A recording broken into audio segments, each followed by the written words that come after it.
Hello, my little weirdos.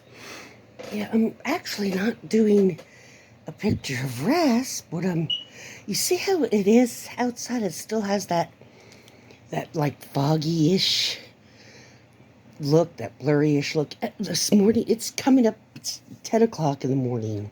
Hey, Budgie. She's rubbing at my feet. Um, but like Thursday, this is Monday.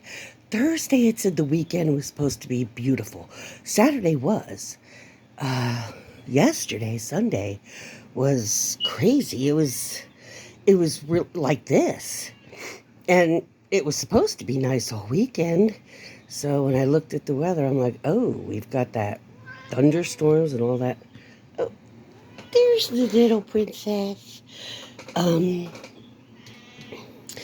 but it almost looked like.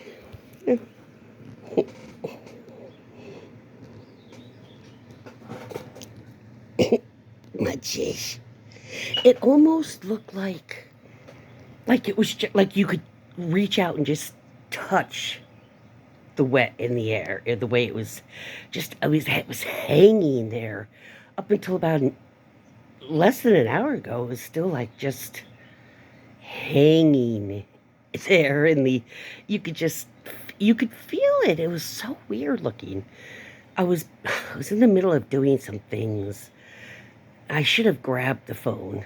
I should have grabbed it and taken a video, because it was, I mean, I've seen it misty like that, where it's not actually anything falling, but it just, you could almost see it suspended in the air, you know?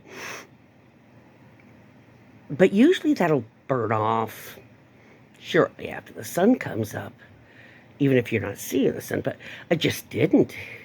Even now at 10, it's like, the hell? It's so crazy. Wow. Oh, you see the blue jay? All the peanuts are already gone. I'm not sure if I have any more or not. But it's the last day of the month, so I tried to get them as long as possible. Hopefully I'll get my Social Security tomorrow. It's just a never-ending wonder. I'm assuming I will get that, and the EBT on the 5th. New Jersey actually happens to have a very good, at least the northern Morris area, Morris, Essex, have an actually pretty decent mental health association. So, yes, this is weather and the mental health. With some kitties thrown in. We'll do a quick flip to Smudge. Just a much. Yes, a muches. Ow. Ow.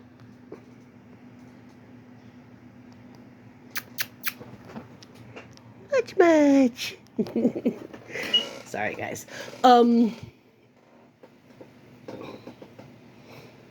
They actually, like around the COVID time, had to combine Morris and Essex. Essex absorbed Morris into it, kind of. And it was hard because you had two different areas, still in the same state, obviously, but two areas that really had different needs because of the way it's set up.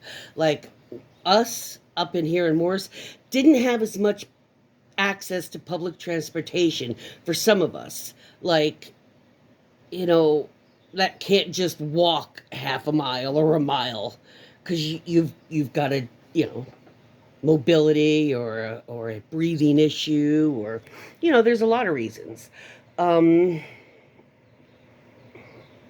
Whereas Essex, you know, there was more things, like apartments were right next to shopping complexes and things like that. So it was a little easier for people, you know, to get around, especially if at the time Medicare or Medicaid would help get you a mobility scooter, or even just a a lighter weight thing, not necessarily a wheelchair, just so you can get around in the neighborhood so you don't have to get as much help. Um, the little bit of investment at the beginning means you guys don't have to worry about a lot of the things that person needs. They can do a lot of that themselves. Um, and they had to absorb between, it was just because Jersey, rearranging things for changes in financing and funding. So they combined, and so we went through quite a bit of growing pains with the caseworkers and everybody trying to get to know each. It was hard because you still kept your separate offices, but certain things were combined, and it was usually in deference to the way Essex did it and not Morris.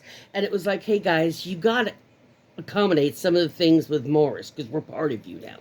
So some of the things that are not easily accessible to Morris people, you don't have any help for in your program because your people don't necessarily need that, but our people do. You see what I'm saying? So we've already gone through a little bit of that tightening, shifting, changing type of thing a few years ago. So it's not like we're not used to that, number one. Number two, New Jersey really, really does. Compared to other states, I used to not think that they gave enough help and networking.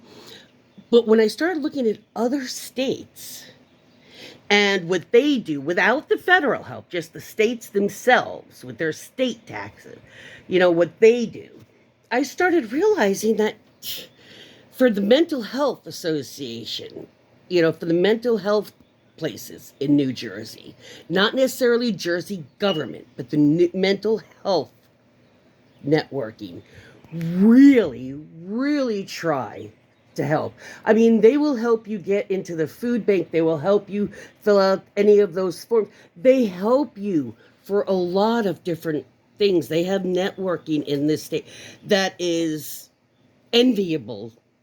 I found out from some states. So as bad as you think something might be, there's chances are, unless you, and I don't mean this as a slur, unless you're in southern states, there's probably states that are having a harder, that aren't doing as well by themselves. And that's just a fact about the southern states. I mean, I'm not making a slur, I'm not making a political party, inference. That is just a fact. There are more money and produce and people coming from the blue states. There might be less blue states, but we're heavily populated as opposed to some of those southern states which are not. There's space between and all that, but y'all don't have education and mental health and stuff that's near adequate, let alone decent, for and you guys think that, yeah, we'll be all right, everybody will be, red will be, and then the blue will be by themselves. You don't understand. Blue states produce more money and give more federal income taxes, which means, and the red states, a lot of those need more than they're able to produce. The blue states, a lot of them produce more than they need for their own. So they have a surplus. That's why they're taxed more.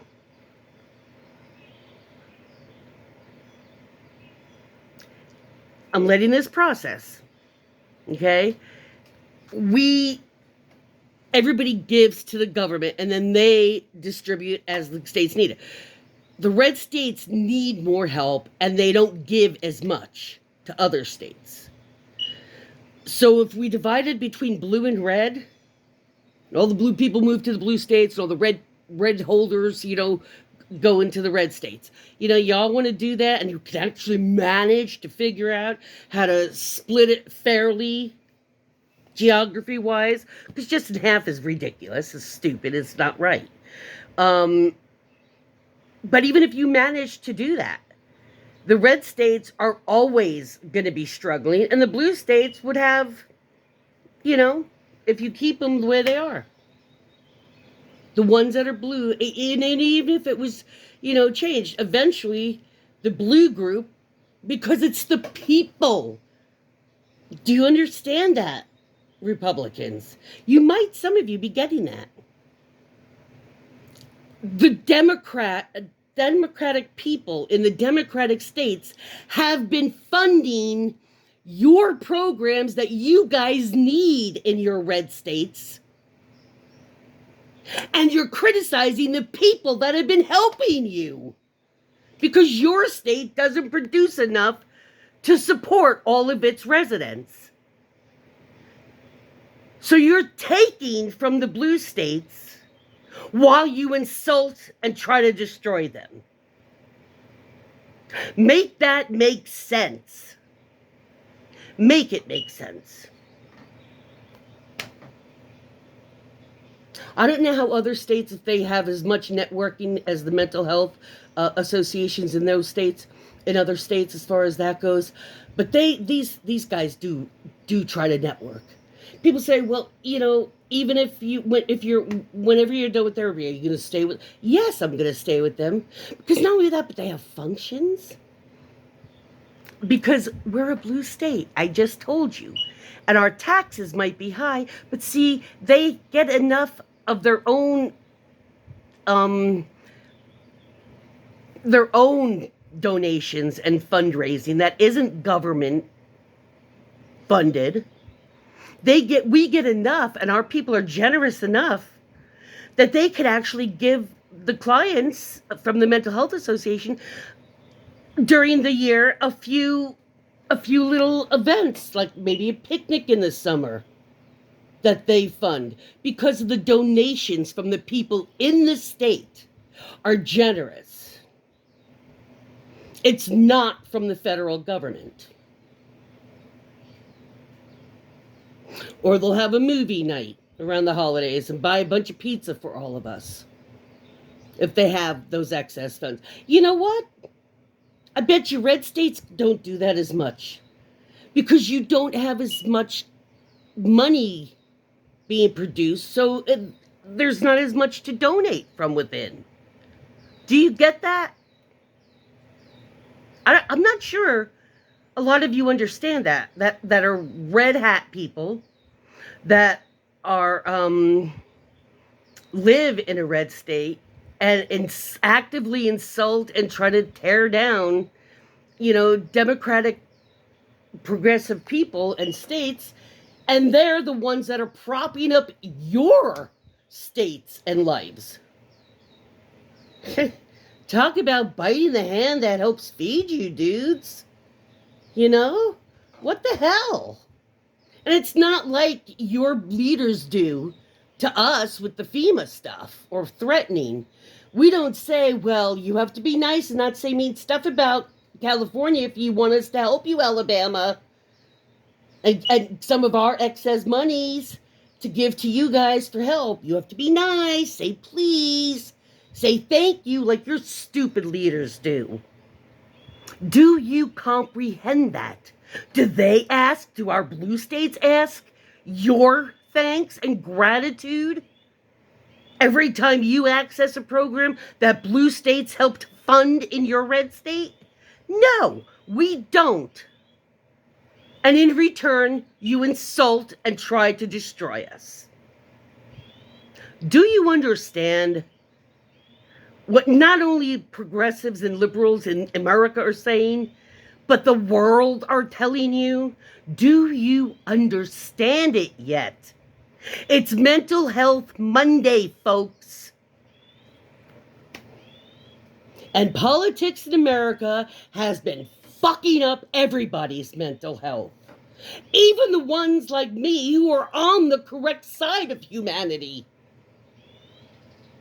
Because we can't understand how incredibly stupid so many damn people can be. And if you don't think that fucks with our heads, like your skewed perspective of humanity and fair, You're looking at us going, I don't understand how you could be such fucking whatever you think. But do you comprehend what it really looks like to the rest of the world? Y'all are right, and the rest of the planet is incorrect. Is that what you're telling us?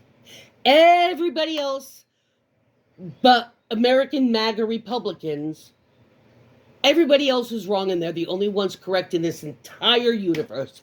Is that what you're telling us? Because if it is, tip your red hat, because damn, you're dumb.